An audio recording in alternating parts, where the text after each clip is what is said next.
Dongping Han argues that China's Cultural Revolution from 1966 to 1976 had many successes and discusses the influence of Mao's writings on those who participated. This event was part of a conference on the Cultural Revolution held at the University of California at Berkeley, hosted by Revolution Books. Thank you, everybody, for coming. I had to get up very early this morning to come here. I got up at 3:30, to catch the flight to come here, right? I'm very tired. And I'm not just talk about my book. I want to tell you my love story. And when I teach in classroom, tell my students that actually it's possible for people to work together to solve their problems, to improve their lives together. Most of my students said, I don't believe you. I say, you don't need to believe me, right? Because you have very, very different life experience. And in America, most people believe human nature are selfish, right? And people are born selfish, they only care about themselves. They will not want to work unless they are forced to work. That's most Americans believe. So at Warren Wilson College, we have a work day. So every year on March 8th, it's a Wednesday normally, everybody come out to do some project on campus. About the majority of people come out, faculty, staff, students come out to work together. We do that every year. It's a big event on campus. And when I tell my students during the cultural years, 17 million people, young people in the urban area, volunteered to work in the countryside with farmers. Students said, I don't believe that. Right? It must be between a gun and work. Must be between gun. I said, why in China had to be between gun and work? Here, on the work day, we all came out to work. You don't have to have a gun because our nature, if we have a nature, we want to work. We are what we are through working together. Right? When I tell my students the welfare program in this country actually deprive these people's humanity, they don't understand why. If a person can no longer work, do you think he's still human? There are many, many people began to think they become trash. They become burden on society. They lose their self-confidence. They lose their own dignity. Work is very important. Work is made what we are. I had a colleague one time, he invited me to his classroom to talk about Mao and communism. And when I came to class, he said, Dongping, give me 1 minute. Let me get my class in order, then I'll attend to you. And he forgot I was there. He began to talk about Mao and Stalin, how they control society. He said something shocked me. He said Mao and Stalin will send people into the streets, neighborhood, and randomly shoot people. That's how Mao and Stalin controlled society. That's a professor of political science. I was so shocked, but no students in the classroom raised any question about that. That's how American students are taught about socialism and communism, right?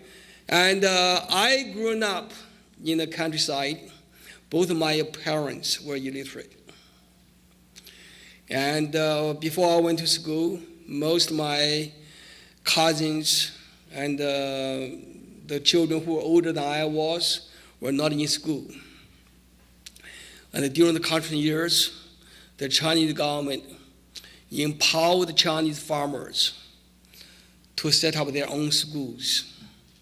The Chinese elites today were telling the Chinese people and telling the world the Cultural Revolution was a national disaster, and during which time education suffered tremendously.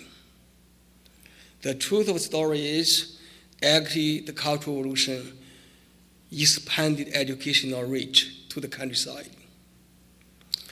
And I did my research mostly in my own county, Jima County in Shandong Province. Before the Cultural Revolution years, there was only one high school in my county. There were 750,000 people in my county at the time. And the high school had only 2 classes each year. Each class had 30 students. So each year, only 60 students from that county were able to go to high school. Before the Cultural Revolution, 17 years before the Cultural Revolution, their high school only graduated 1,500 high school students. 800 of them left the village, left the countryside to go to college, and 700 others mostly go to work in the urban area. So there were 1,050 villages in my county. Most villages didn't have one high school student at the time. During the Cultural years, during their 10 years, so-called national disaster, my county built 89 high schools. From 1 to 89 in 10 years' time. Before the Cultural Revolution, we have 7 middle schools in the county. By the end of 1976, we had 249 middle schools. Every village had a primary school. Everybody were able to go to school free of charge, without exams. It's become an entitlement. Everybody was allowed to go to school free.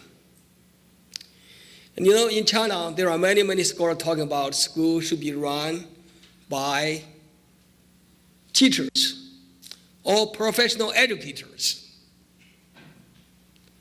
But I think if you allow professors, you allow professional teachers to manage education, education always suffer. For a very good reason. Because the teachers think first about their own self-interest. That's what happens. They try to make education, they make education was so, to become their own privilege. They didn't want many more people to receive the education. I looked through Chinese record. Every time professional educators are in charge of education suffer. The only time exception is during the Cultural years, when the farmers, when the workers were empowered to run their own school. And school flourished. And the poor people, the working class people, have real access to education. And I was telling my son, I was so lucky I was growing up during the Cultural years, because the educational model at the time was so different. It was not like today in China. Students were burdened with exams every day, every week. And there were no weekends for Chinese students. Why? Because they need to prepare themselves to pass the different exams all the time.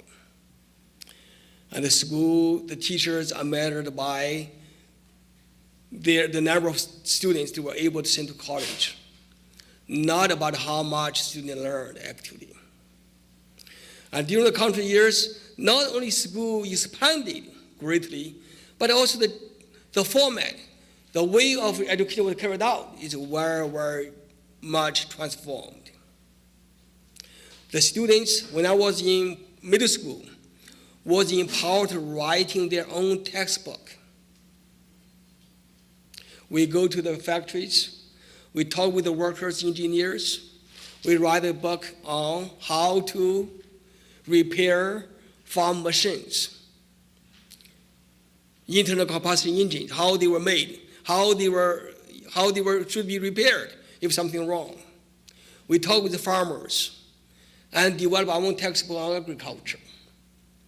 I remember talking about my garden at Warren Wilson College, because I was taught when I was in middle school, in high school, and how to farm, how to grow things. Every class in high school, in middle school, has an experiment field. And it's a part of our job every week to go to our garden, to look after our vegetables, to learn how to grow, how to plant, how to take care of. It's become a part of my nature. And now I grow most of my own vegetables. Over the year, I grew about 40 kinds of vegetables and grain. I grew soybeans, corn, tomatoes, potatoes, everything. I do that at Warren Wilson College, try to demonstrate to the community how much you can do if you really care about the environment, right? So when I was growing up in the school system, there were no exams almost. There were no exams.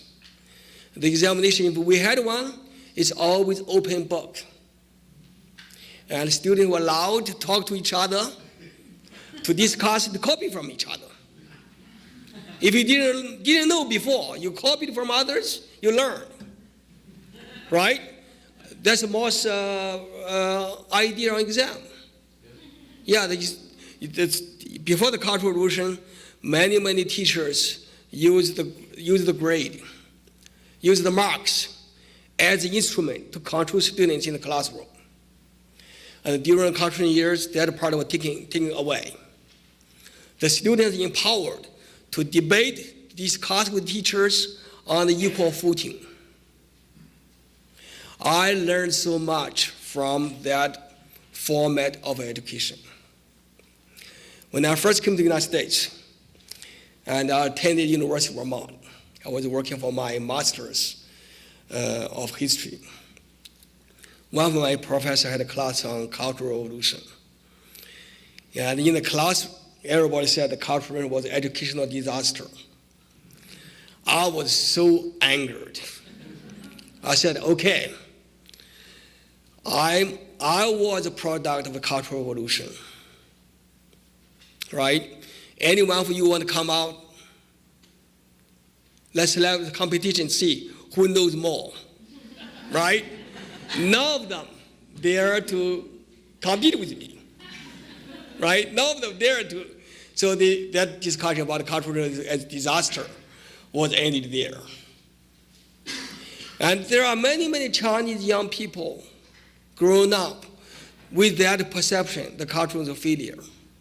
But the truth of the matter, the Cultural Revolution trained a generation of people like myself, not only empowered with books knowledge, but with a lot of knowledge about society, about the real productive work. And I think China, the reason China was able to develop so well in the first 30 years, and I think by comparison, even China today, even though I think that China has a lot of problems, still China did much better than most other third world countries. Many people in this country, or in the world, like to pick on China. But they don't know how big progress China made over the 60 years, right?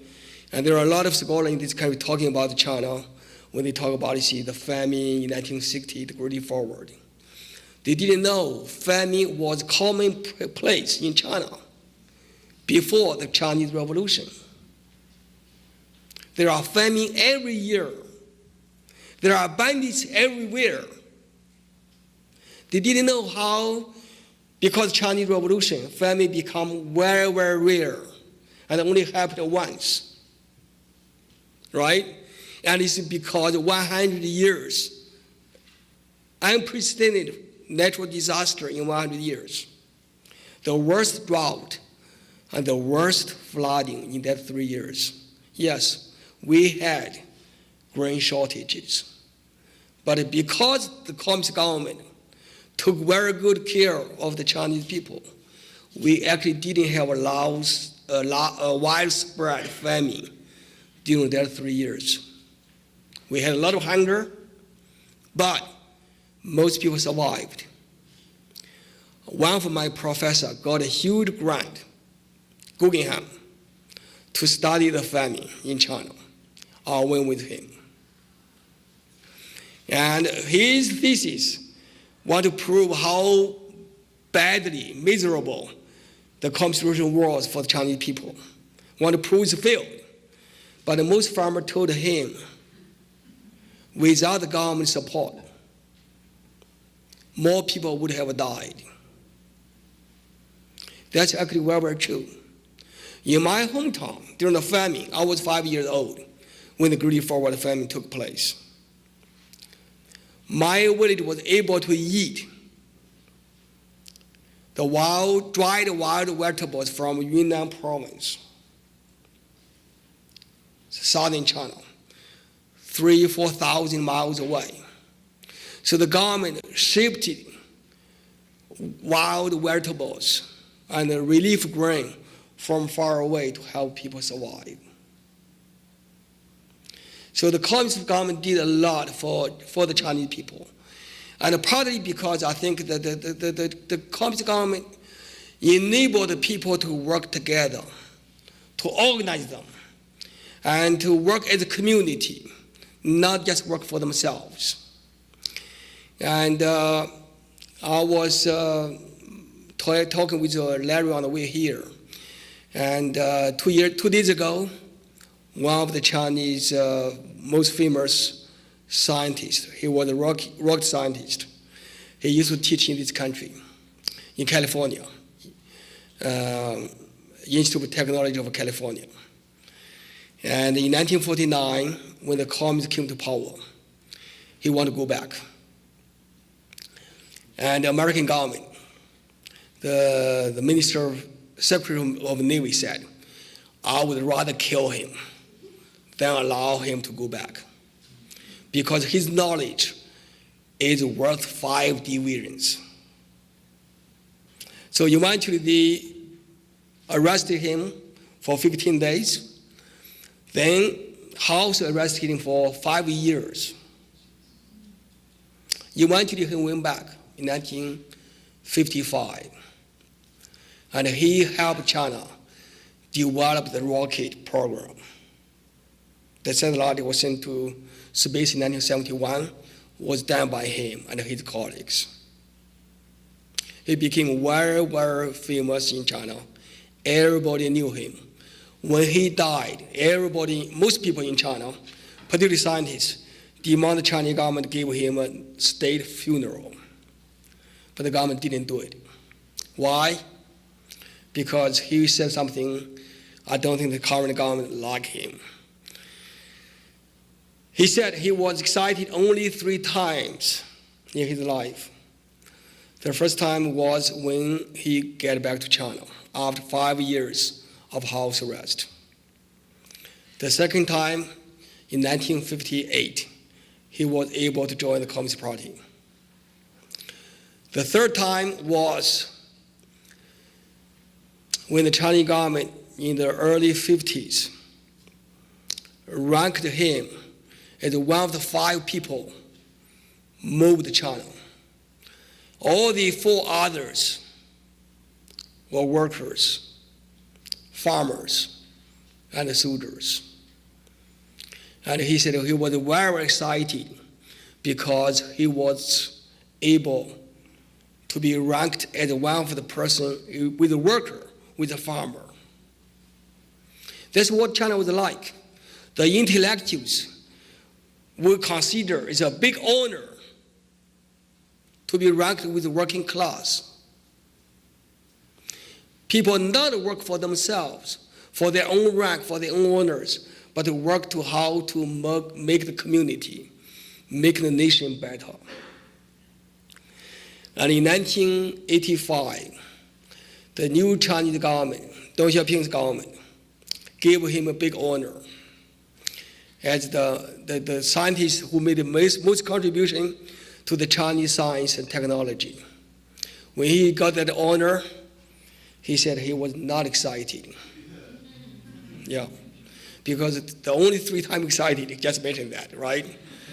And he also said something very, very well, made me think a lot. He said, if China abandoned socialism, if China abandoned modern thought, Chinese nation will suffer, and the Chinese state will fail.